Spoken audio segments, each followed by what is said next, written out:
The War of the Worlds, by H. G. Wells. Book 1. The Coming of the Martians. Chapter 1.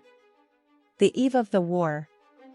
No one would have believed in the last years of the 19th century that this world was being watched keenly and closely by intelligences greater than man's and yet as mortal as his own, that as men busied themselves about their various concerns they were scrutinized and studied, perhaps almost as narrowly as a man with a microscope might scrutinize the transient creatures that swarm and multiply in a drop of water. With infinite complacency men went to and fro over this globe about their little affairs, serene in their assurance of their empire over matter. It is possible that the infusoria under the microscope do the same. No one gave a thought to the older worlds of space as sources of human danger, or thought of them only to dismiss the idea of life upon them as impossible or improbable. It is curious to recall some of the mental habits of those departed days. At most terrestrial men fancied there might be other men upon Mars, perhaps inferior to themselves and ready to welcome a missionary enterprise.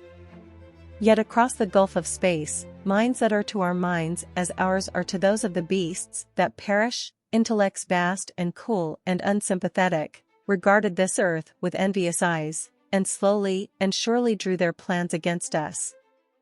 And early in the 20th century came the great disillusionment. The planet Mars, I scarcely need remind the reader, revolves about the Sun at a mean distance of 140 million miles, and the light and heat it receives from the Sun is barely half of that received by this world. It must be, if the nebular hypothesis has any truth, older than our world, and long before this earth ceased to be molten, life upon its surface must have begun its course. The fact that it is scarcely 1/7 of the volume of the earth must have accelerated its cooling to the temperature at which life could begin. It has air and water and all that is necessary for the support of animated existence. Yet so vain is man, and so blinded by his vanity, that no writer, up to the very end of the 19th century, expressed any idea that intelligent life might have developed there far, or indeed at all, beyond its earthly level. Nor was it generally understood that since Mars is older than our Earth, with scarcely a quarter of the superficial area and remoter from the Sun, it necessarily follows that it is not only more distant from time's beginning but nearer its end. The secular cooling that must someday overtake our planet has already gone far indeed with our neighbor. Its physical condition is still largely a mystery, but we know now that even in its equatorial region the midday temperature barely approaches that of our coldest winter. Its air is much more attenuated than ours, its oceans have shrunk until they cover but a third of its surface, and as its slow seasons change huge snowcaps gather and melt about either pole and periodically inundate its temperate zones. That last stage of exhaustion, which to us is still incredibly remote, has become a present-day problem for the inhabitants of Mars. The immediate pressure of necessity has brightened their intellects, enlarged their powers, and hardened their hearts.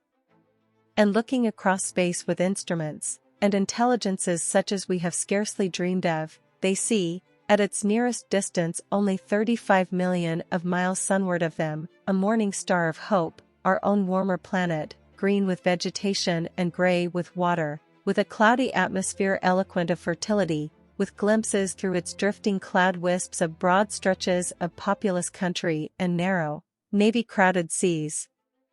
And we men, the creatures who inhabit this earth, must be to them at least as alien and lowly as are the monkeys and lemurs to us.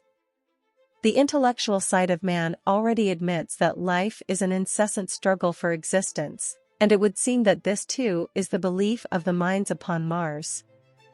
Their world is far gone in its cooling, and this world is still crowded with life, but crowded only with what they regard as inferior animals. To carry warfare sunward is, indeed, their only escape from the destruction that, generation after generation, creeps upon them. And before we judge of them too harshly, we must remember what ruthless and utter destruction our own species has wrought, not only upon animals, such as the vanished bison and the dodo, but upon its inferior races. The Tasmanians, in spite of their human likeness, were entirely swept out of existence in a war of extermination waged by European immigrants, in the space of 50 years. Are we such apostles of mercy as to complain if the Martians warred in the same spirit? The Martians seem to have calculated their descent with amazing subtlety. Their mathematical learning is evidently far in excess of ours, and to have carried out their preparations with a well-nigh perfect unanimity.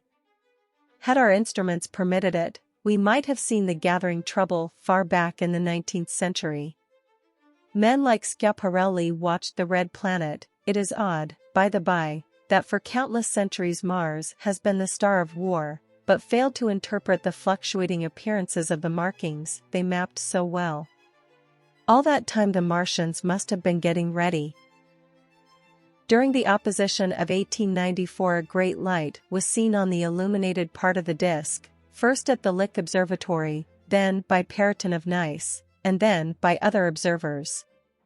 English readers heard of it first in the issue of Nature, dated August 2nd.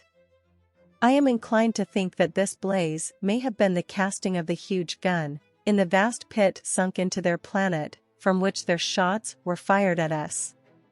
Peculiar markings, as yet unexplained, were seen near the site of that outbreak during the next two oppositions. The storm burst upon us 6 years ago now. As Mars approached opposition, Lavelle of Java set the wires of the astronomical exchange palpitating with the amazing intelligence of a huge outbreak of incandescent gas upon the planet. It had occurred towards midnight of the 12th, and the spectroscope, to which he had at once resorted, indicated a mass of flaming gas, chiefly hydrogen, moving with an enormous velocity towards this Earth. This jet of fire had become invisible about 12:15. He compared it to a colossal puff of flame suddenly and violently squirted out of the planet, as flaming gases rushed out of a gun. A singularly appropriate phrase it proved. Yet the next day there was nothing of this in the papers except a little note in the Daily Telegraph, and the world went in ignorance of one of the gravest dangers that ever threatened the human race. I might not have heard of the eruption at all had I not met Ogilvy, the well-known astronomer, at Ottershaw. He was immensely excited at the news, and in the excess of his feelings invited me up to take a turn with him that night in a scrutiny of the red planet. In spite of all that has happened since, I still remember that vigil very distinctly, the black and silent observatory, the shadowed lantern throwing a feeble glow upon the floor in the corner, the steady ticking of the clockwork of the telescope, the little slit in the roof, an oblong profundity with the stardust streaked across it. Ogilvy moved about, invisible but audible. Looking through the telescope, one saw a circle of deep blue and a little round planet swimming in the field. It seemed such a little thing, so bright and small and still, faintly marked with transverse stripes, and slightly flattened from the perfect round. But so little it was, so silvery warm, a pin's head of light. It was as if it quivered, but really this was the telescope vibrating with the activity of the clockwork that kept the planet in view. As I watched, the planet seemed to grow larger and smaller and to advance and recede, but that was simply that my eye was tired. 40 millions of miles it was from us, more than 40 millions of miles of void. Few people realize the immensity of vacancy in which the dust of the material universe swims.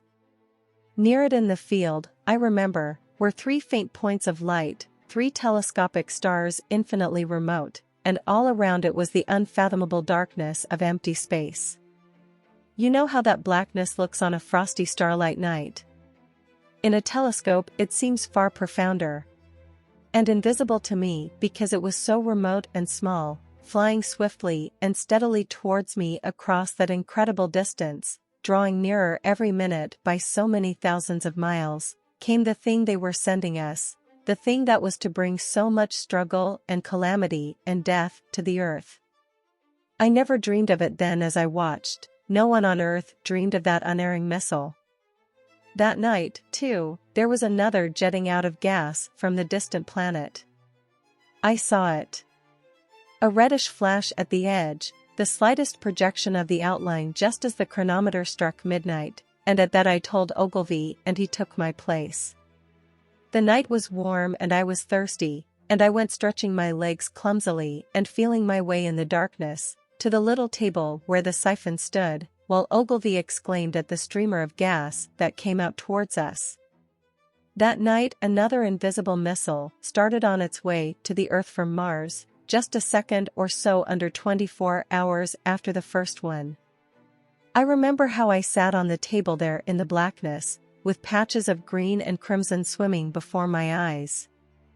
I wished I had a light to smoke by, little suspecting the meaning of the minute gleam I had seen and all that it would presently bring me. Ogilvy watched till 1, and then gave it up, and we lit the lantern and walked over to his house. Down below in the darkness were Ottershaw and Chertsey and all their hundreds of people, sleeping in peace. He was full of speculation that night about the condition of Mars, and scoffed at the vulgar idea of its having inhabitants who were signaling us. His idea was that meteorites might be falling in a heavy shower upon the planet, or that a huge volcanic explosion was in progress. He pointed out to me how unlikely it was that organic evolution had taken the same direction in the two adjacent planets. The chances against anything manlike on Mars are 1,000,000 to 1, he said. Hundreds of observers saw the flame that night and the night after about midnight, and again the night after, and so for 10 nights, a flame each night. Why the shots ceased after the 10th no one on Earth has attempted to explain. It may be the gases of the firing caused the Martians inconvenience. Dense clouds of smoke or dust, visible through a powerful telescope on Earth as little gray, fluctuating patches, spread through the clearness of the planet's atmosphere and obscured its more familiar features. Even the daily papers woke up to the disturbances at last, and popular notes appeared here, there, and everywhere concerning the volcanoes upon Mars. The serio-comic periodical Punch, I remember, made a happy use of it in the political cartoon.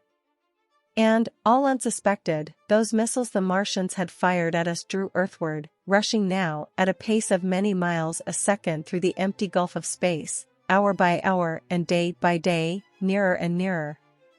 It seems to me now almost incredibly wonderful that, with that swift fate hanging over us, men could go about their petty concerns as they did.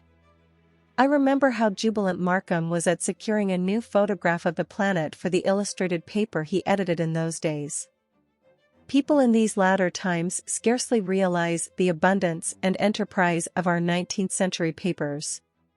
For my own part, I was much occupied in learning to ride the bicycle, and busy upon a series of papers discussing the probable developments of moral ideas as civilization progressed. One night, the first missile then could scarcely have been 10 million miles away. I went for a walk with my wife. It was starlight and I explained the signs of the zodiac to her, and pointed out Mars, a bright dot of light creeping zenithward, towards which so many telescopes were pointed. It was a warm night. Coming home, a party of excursionists from Chertsey or Isleworth passed us singing and playing music. There were lights in the upper windows of the houses as the people went to bed. From the railway station in the distance came the sound of shunting trains, ringing and rumbling, softened almost into melody by the distance. My wife pointed out to me the brightness of the red, green, and yellow signal lights hanging in a framework against the sky. It seemed so safe and tranquil.